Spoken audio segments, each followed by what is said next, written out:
recording? Yeah. Alright. So, here we go. This is the geyser making device.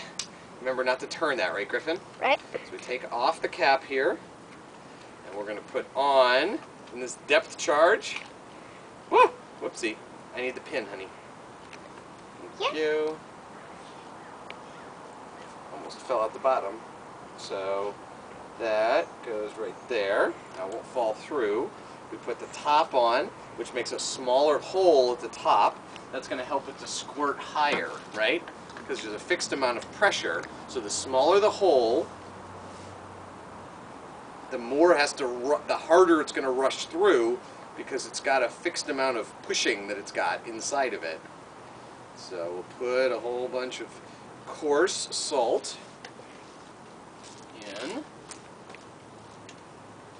Wipe off the extra. Shuka. Okay. Pin is in. We're going to open up the 7-Up.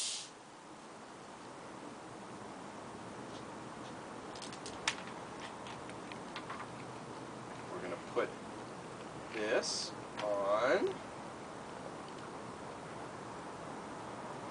Tight. Alright, and here we go.